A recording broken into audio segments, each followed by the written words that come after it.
do.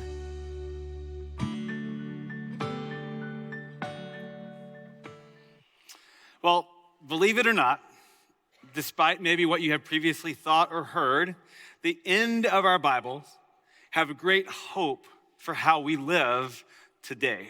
So I want you to grab a Bible and turn to Revelation chapter 21. If you need to, grab a pew Bible in front of you. It's literally at the very end of the Bible. So Revelation 21. And I'm going to say this. If we can't read the book of Revelation as offering hope for today, then we're reading it wrong.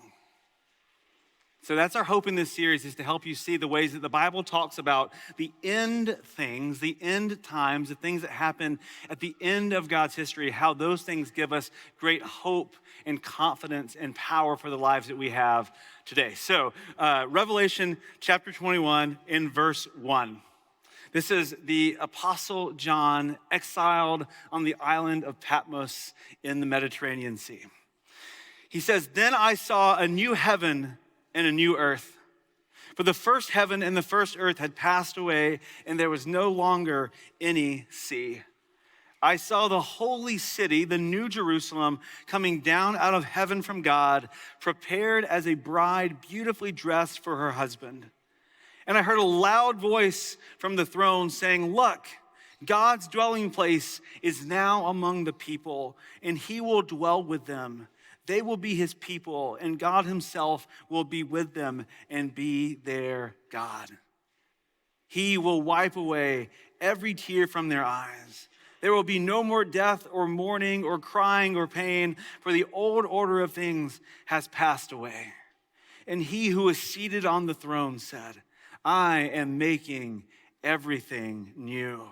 And then he said, 'Write this down, for these words are trustworthy and true.'" So we'll stop right there. One of my favorite television shows ever is called Parks and Rec. And Parks and Rec follows a fictional Parks and Rec department in a fictional town in Indiana. And there's an episode where they encounter a doomsday cult. The doomsday cult is known as the Reasonableists. They call themselves Reasonableists because they believe people would take them more seriously if they called themselves the Reasonableists. Now, every decade or so, they predict that the world is going to end. They predict that there is this day and this time and the world will end, and they are trying to prepare themselves for it. And so one of the characters, Ron Swanson, knows that for their rituals at the end of the world, they need these particular flutes, and he just knows how to make those flutes. So he will make a whole batch of them show up to their, at the park on this day, the world's gonna end. He shows up, sells the flutes for really high prices, which they don't care about because they think the world's gonna end. And even he's selling a guy a flute, and the guy says, "Sure, will you take a check?" And then it cuts to Ron giggling, he's got all this money from selling these flutes. And it's interesting because their focus on speculation and prediction of the end of the world has actually distracted them. They've taken their eye off the ball of living. It is distracting them. And I know that it's just, it's a comical, it's mocking, it's a send-up of all the doomsday predictions and cults that we have in our world and throughout history. But in reality, what a lot of Christians actually think about the end times in the book of Revelation is probably a lot more like the Reasonableists than we'd like to admit. There's been a lot of focus on speculation and prediction.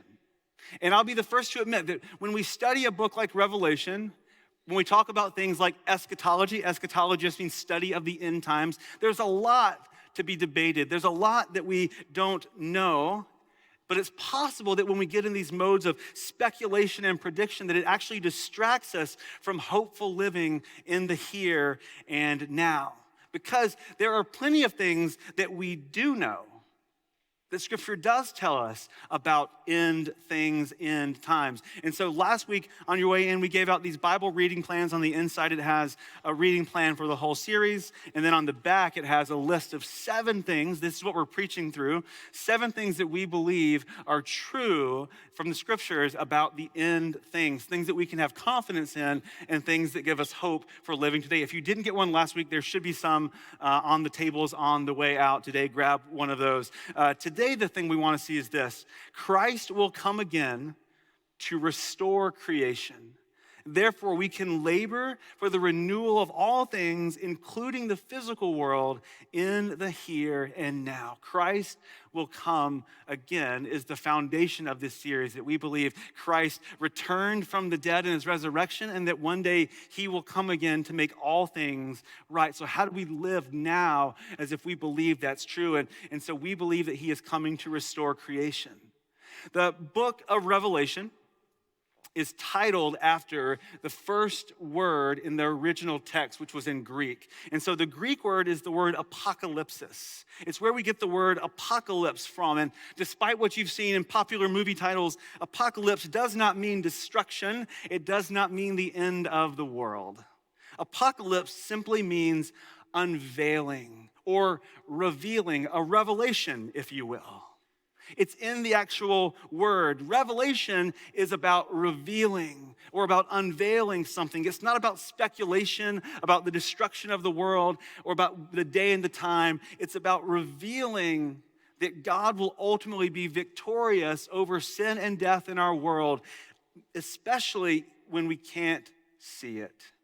And so the book of Revelation was written to these early Christians who were in the midst of suffering persecution in the Roman Empire and had every reason to believe that they would lose, that the deck was stacked against them, that things were hard. And so this literature was meant to encourage them that no matter the hardships of your daily life, God ultimately wins.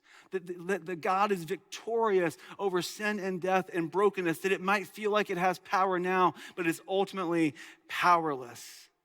And so if what we believe about the future is going to impact the way we live in the present, we need to be clear about what we believe about the future. And we believe that when Christ comes again, he will restore creation. And so keep your Bibles open, because we're going to walk through several things this text says about God's victory over sin and death and what that means for new creation. And whereas speculation can often distract us, we'll find that this unveiling of the truth should lead us to live hopeful lives. So 4 things I want you to see in this text about the future restored creation. The first is that there will be a new Jerusalem.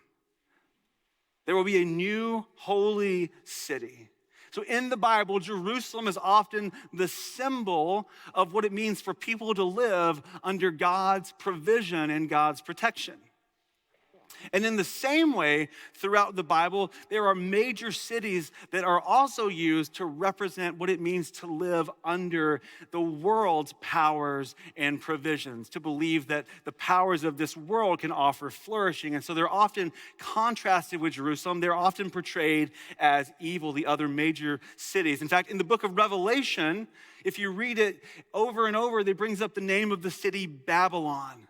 Babylon is the name of the city that oppresses and opposes God's city, Jerusalem. But in the end of the story, we see a renewed Jerusalem standing victorious.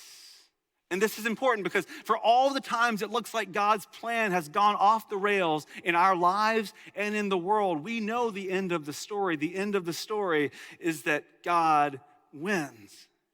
The powers of this world have not won. God wins in the end. So the second thing that you'll see is that earth is now God's dwelling place. It says that God's dwelling place is now among the people, that he will be with them, he will be their God, and they will be his people. Now, what I want you to see about this is actually what I would call the rapture in reverse. So if you've heard the phrase the rapture before, and some of you have and some of you haven't, but the rapture is this non-biblical idea that God is one day going to come down and swoop in and rescue all the Christians off the planet and then just destroy everything. Now, we do believe that God is coming back for his people, but we don't believe it's to whisk them off of this earth, but to dwell with them in the midst of a renewed and restored creation. Because throughout history, if you read the Bible, if you read the whole Old Testament, if you picked up in Genesis and read all the way through, you would walk away with at least one central idea that God's desire, God's promise is to dwell with his people. And so what we see is that heaven comes down to earth. The earth is now the place where God dwells without any brokenness or sin hindering it. God's dwelling place is now fully with humans. And that leads us to the next thing, that the curse is removed. He says there will be no more tears or mourning or pain. That sin is removed, that the curse of the fall, the very beginning of the Bible, is now reversed fully at the end of the Bible. Isaac Watts wrote in the song, "Joy to the World," "No more will sin and sorrow grow, nor thorns infest the ground. He'll come and make the blessings flow, far as the curse was found." Far as the curse was found, far as the curse was found. It's very tempting to break into song for you, but I will not. But since the earth is now the throne of God's presence in the world, humanity and creation will no longer suffer and suffocate under the curse of sin. It has been removed. And we live with God's presence, with nothing hindering us from experiencing that joy fully. And that brings me to the fourth thing, that all things will be renewed. He says, I am making everything. I'm making all things new. Now, pay close attention because this is really important. He says, I am making all things new, not all new things. So no matter what popular book series have said in the past, God isn't just saving souls off of a planet that he's going to destroy. He's renewing all of creation, starting with humanity, but including the whole earth.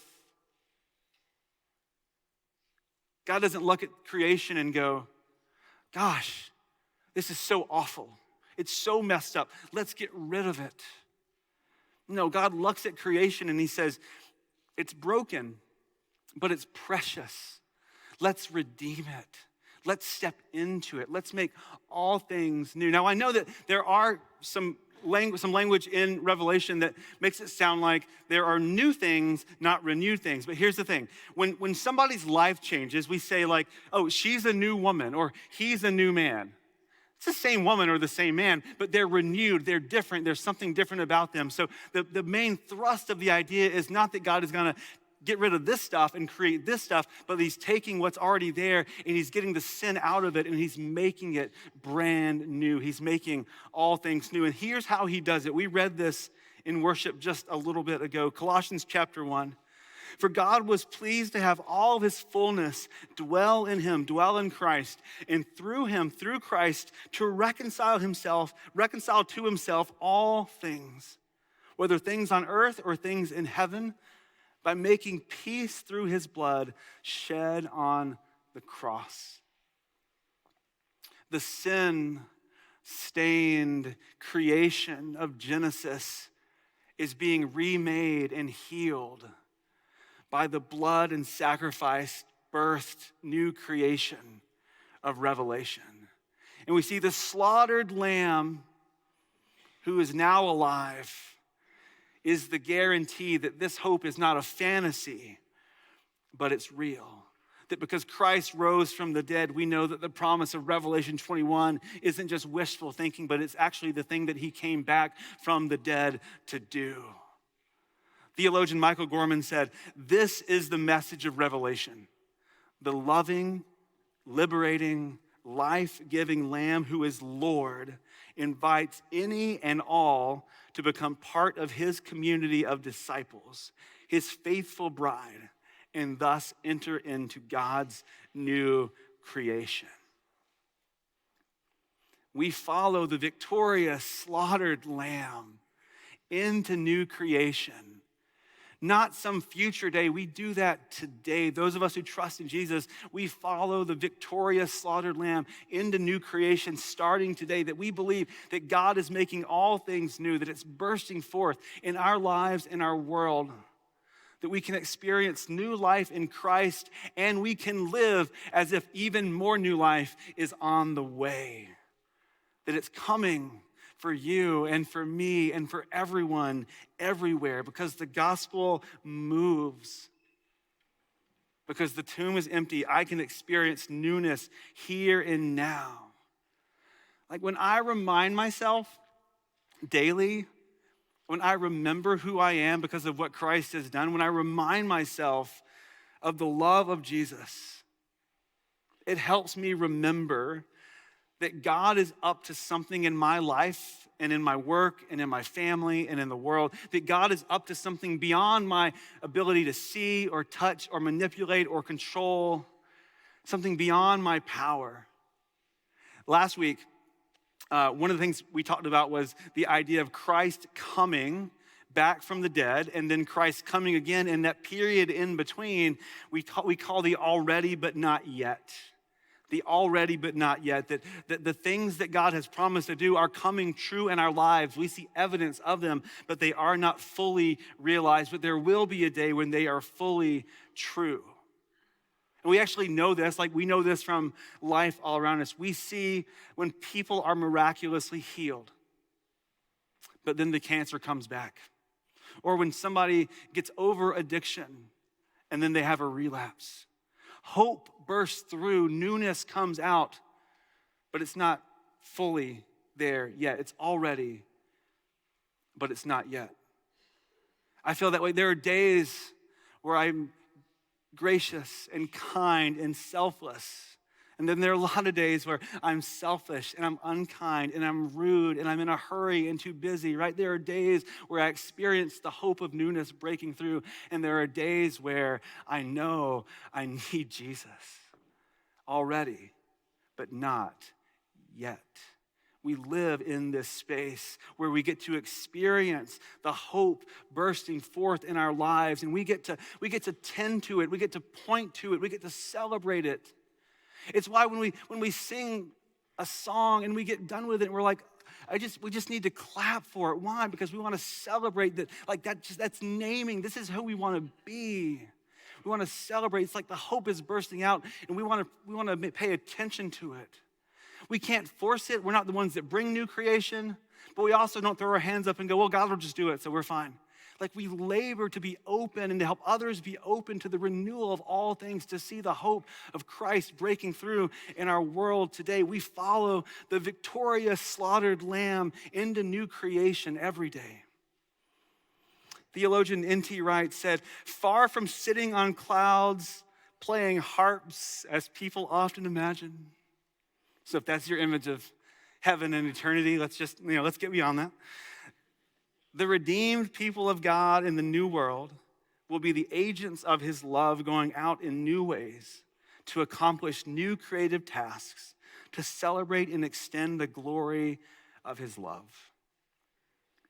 Our work, our families, our friendships, our lives, how we treat each other, how we treat creation, it points to what we believe about the future, to what we believe is true about the end of the story. If we believe that God is just gonna burn it all down and sweep us away, then we're not gonna live hopeful lives. We're gonna live selfish lives that are focused on predicting and speculating and just trying to get through this, trying to huddle around our clan, but not actually being open to what God might want to do. But if we believe that God is redeeming all things, that the future is a restored creation in Christ, rid of the curse of sin, then we are set free to labor for the renewal of all things in the ways that we live daily. We know the end of the story, and we get to live in such a way every single day that we believe that's true, that we get to point to it and cultivate it and tend to it. Again, we can't make it come, but we can be open to it. A few years ago, the movie Infinity War, blockbuster Marvel Avengers movie came out, and Infinity War is the first half of a two-part saga, and it concludes with the second movie in a big showdown. But at the end of the first movie, Infinity War, several of these Marvel superheroes are off planet. They're off in another planet, and they're about to face Thanos, who is the big, bad, evil guy of the story. And he is like undefeated, he's unbeatable, and they're like scheming, how do we beat this guy who just seems impossible to beat? And they're coming up with a plan, and they look over, they notice one of them, Doctor Strange, who's one of the superheroes. Doctor Strange is having a vision about the future. He's having a vision about the outcome of the battle ahead. And I want you to watch the clip of Doctor Strange. Excuse me? But does your friend often do that? Strange, we all right?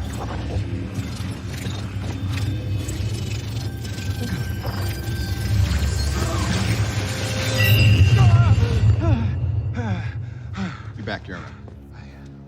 Hey, what was that? Went forward in time to view alternate futures, to see all the possible outcomes of the coming conflict. How many did you see? 14,605,000. How many did we win?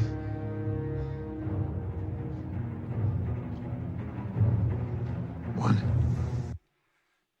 So he says, I've seen the future of this battle for the destiny of humanity and the universe. I've seen the future, and I saw 14,605,000 possible outcomes. How many did we win? He said, one.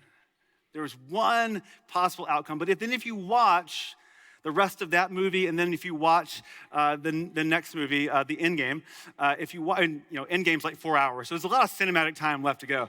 If you watch it, you see that none of them ever stop to speculate or predict, like, are we on the right track? Is this the one? No, they have to keep living as if they believe in the outcome of victory.